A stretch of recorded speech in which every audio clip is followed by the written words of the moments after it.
Hello everyone, मेधा IAS के YouTube channel में आपका स्वागत है। इस वीडियो में हम यूरोप के विभिन्न देशों के भारत आगमन पर चर्चा करेंगे। भारत और यूरोप के बीच व्यापार कोई नई बात नहीं है, ये काफी समय पहले से चला आ रहा था।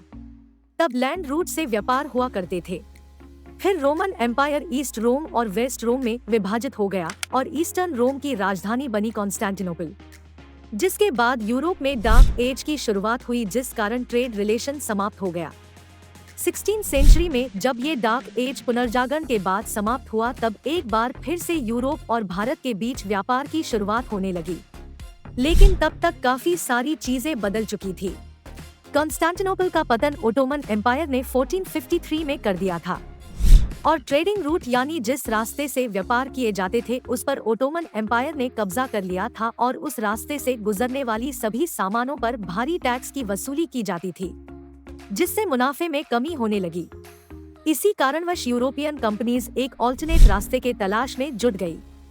पुर्तगाल के प्रिंस हेनरी ने, जिन्हें हेनरी द नेविगेटर भी कहा जाता है, और बार्थोलोम्यू डियाज जैसे कई लोगों ने भारत की खोज करने का प्रयास किया, मगर किसी को पूर्णतः सफलता नहीं मिली। 1494 में स्पेन और पुर्तगाल के बीच एक ट्रीटी हुई, जिसमें अटलांटिक ओशियन में एक इमेजिनरी लाइन के सहारे ये डिसाइड किया गया कि लाइन के वेस्ट में सभी जगहों पर स्पेन अपना अधिकार स्थापित करने का प्रयास करेगा और लाइन के ईस्ट में सभी स्थानों पर पुर्तगाल अपना अधिकार स्थापित करने का प्रयास करेगा।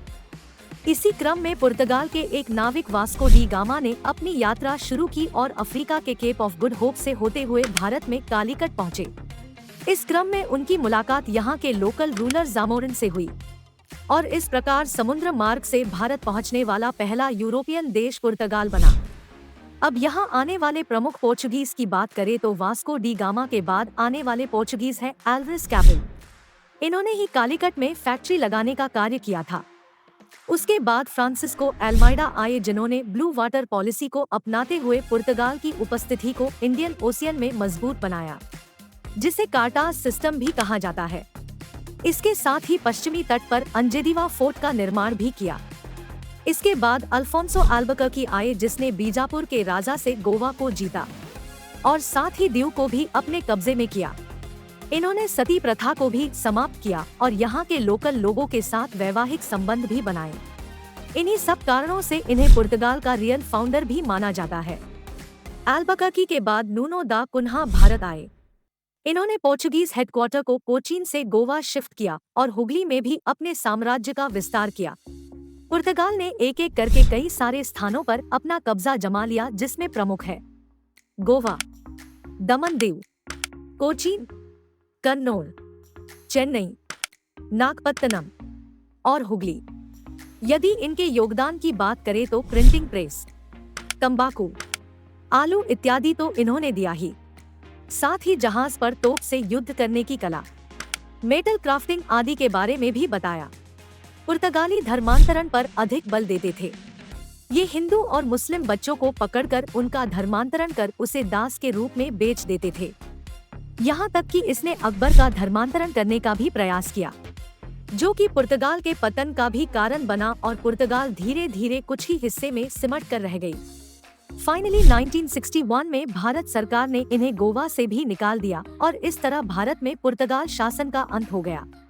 पुर्तगाल के बाद आने वाले यूरोपियन थे डच, जो मूल रूप से नेदरलैंड के निवासी थे।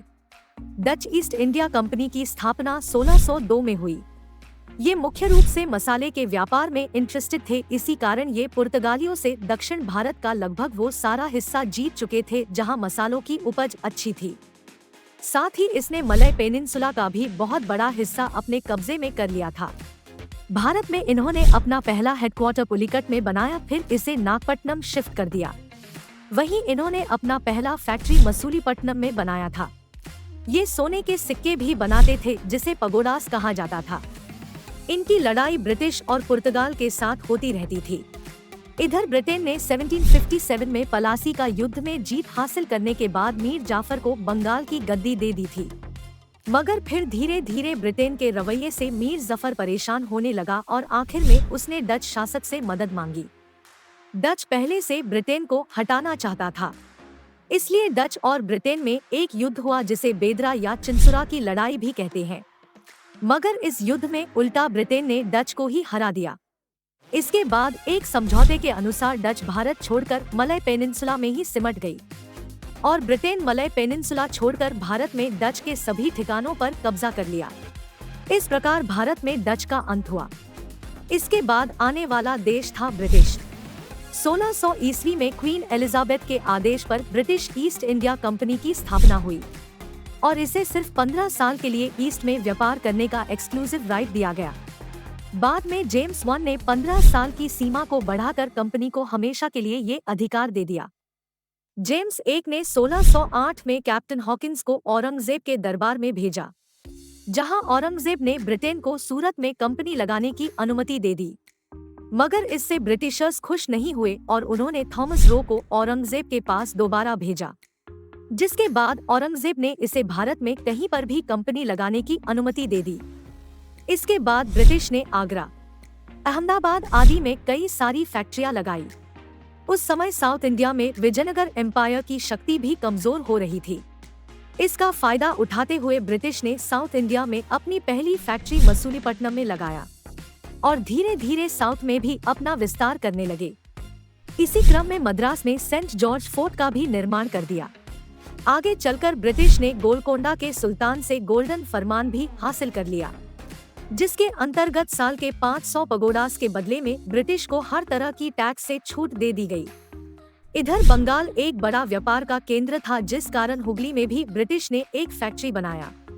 इसके लिए इन्हें बंगाल के राजा को 3000 रुपया प्रति वर्ष देना होता था और कस्टम अधिकारी की सतर्कता और देखरेख के कारण ज्यादा मुनाफा भी नहीं हो रहा था।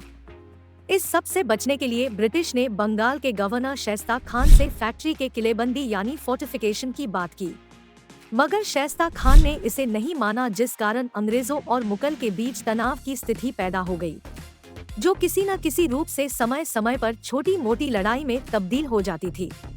इसी क्रम में आगे चलकर सिराज उद दौला के समय ब्लैक होल ट्रेजेडी भी होती है, जिसके फलस्वरूप ब्रिटिश और बंगाल के शासक के बीच प्लासी का युद्ध और बक्सर का युद्ध भी होता है।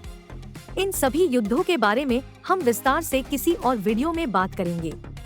आगे चलकर औरंगजेब की मृत्यु के बाद जब मुगल राज्य कमजोर होने लगता है, उसके बाद ब्रिटिश को फर्रुखसियर से एक सुनहरा फरमान भी मिलता है, जिसके अंतर्गत अंग्रेजों को बंगाल, गुजरात और हैदराबाद में बहुत सारे अधिकार प्राप्त होते हैं, जहां तक कि दस्तक इशू करने का अधिकार और कंपनी द्वारा बॉम्बे में निर्मित सिक्के को पूरे मुगल एम्पायर में मान्यता दे दी जाती है।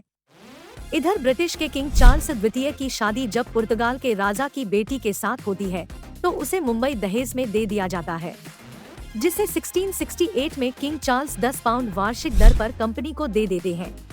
इससे कंपनी की पकड़ बॉम्बे में भी मजबूत हो जाती है।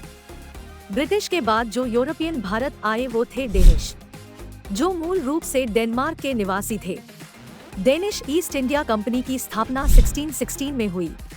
इसने अपना पहला फैक्ट्री तमिलनाडु के ट्रैंक्यूबार में 1620 में बनाया, जबकि इसका हेडक्वार्टर बंगाल के सेरामपुर में था। ये भारत में अपनी स्थिति को ज्यादा मजबूत नहीं बना पाए और अंततः 1845 में अपनी सारी प्रॉपर्टी को ब्रिटेन के हाथों बेचकर वापस चले गए। डेनिश के बाद भारत आने वाला आखिरी यूरोपियन देश था फ्रांस।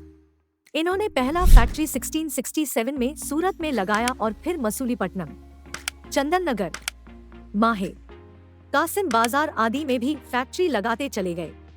बीजापुर के राजा शेर खान ने इसे पौंडीचेरी को दान में दे दिया, जो बाद में फ्रेंच का हेडक्वार्टर बना। धीरे धीरे पुर्तगाल की शक्ति कमजोर हो चुकी थी। डच भी भारत से लगभग समाप्त हो चुके थे। डेनिश पहले से ही कमजोर थे, तो ब्रिटिश के लिए मुख्य रूप से चुनौती फ्रांस ही बना। इसी कारण ब्रिटिश और फ्रांस के बीच कई सारे युद्ध हुए, जिसमें प्रमुख थे first Carnatic war, second Carnatic war, third Carnatic war. इन सभी युद्धों की चर्चा भी हम विस्तार से दूसरे वीडियो में करेंगे। अंततः बैटल ऑफ वंदिवाश में फ्रांस की हार हुई और उनकी शक्ति लगभग पूरी तरह से भारत में समाप्त हो गई। तो इस प्रकार पुर्तगाल भारत आने वाला पहला यूरोपियन है और फ्रांस आखिरी।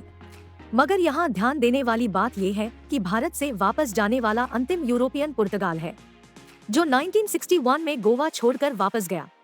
इस वीडियो में बस इतना ही। मिलते हैं अगले वीडियो में किसी और टॉपिक के साथ।